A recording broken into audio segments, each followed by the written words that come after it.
Hello students, good morning to you all.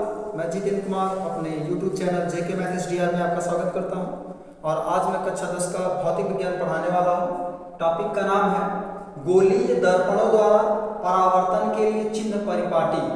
तो चिन्ह परिपाटी हम लोग समझ लेते हैं और फिगर से ही समझते हैं। ये है M1 M2 एक अवतल दर्पण जिसका ध्रुव P है और x मुख्य अक्ष है। यहाँ पे एक वस्तु ए बी रखी गई है और इसका प्रतिबिंब यहाँ दिखाया गया है ए डैश बी डैश। तो ये ऐसे ही बना दिया गया है दूरी समझाने के लिए कि कैसे कब ऋणात्मक होता है और कब धनात्मक होता है। तो आइए बिना देरी किए हम लोग समझ लेते हैं। चिन्ह परिपाटी के अनुसार पहला पॉइंट है कि वस्तु को हमेशा बाईं ओर ही रखा जाता है।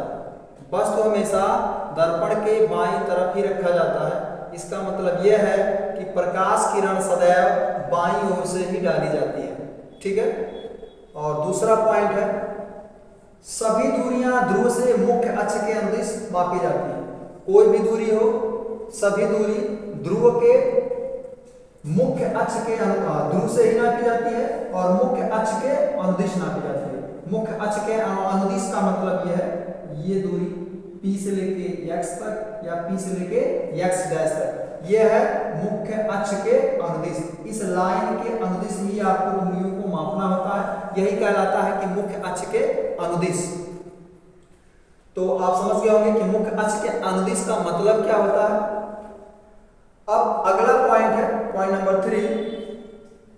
कोई भी दूरी P के यानी कि ध्रुव के दाईं ओर जो दूरी मापा जाता है वो धन चिन्ह के साथ लिया जाता है।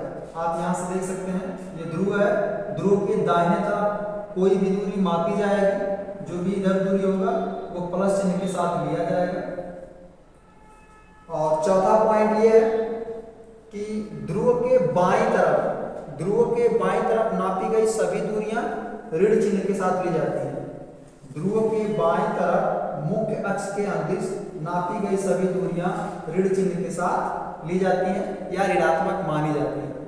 तो आई होप आपको ये पॉइंट भी समझ में आया होगा। चौथा पॉइंट। अब पांचवा पॉइंट है यानी कि अगर हम मुख्य अक्ष के लंबवत, जैसे यहाँ पे ये वस्तु है, ये वस्तु की लंबाई है या वस्तु की ऊंचाई है, तो आप कह सकते हैं कि मुख्य अक्ष के लंबवत ऊपर की ओर जो नापी गई दूरी है यानी कि वो प्लस वाई अक्ष के अनुदिश मापा जाता है। किस अक्ष के अनुदिश मापा जाता है? प्लस वाई अक्ष के अनुदिश मापा जाता है और धन चिन्ह के साथ लिया जाता है या धनात्मक माना जाता है। ठीक है। अब इसी का छठवां पॉइंट देख लेते हैं। मुख्य अक्ष के लंबवत नीचे की ओर नापी गई जो दूरियां होती हैं वो माइनस वाई अक्ष के साथ नापा जाता है।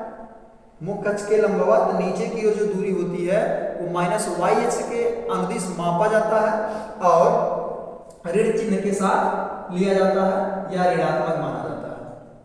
तो आई होप आपको चिन्ह परिपाटी समझ में आ गया होगा कि कौन सी दूरी धनात्मक होती है और कौन सी दूरी ऋणात्मक होती है। Thanks for watching the video.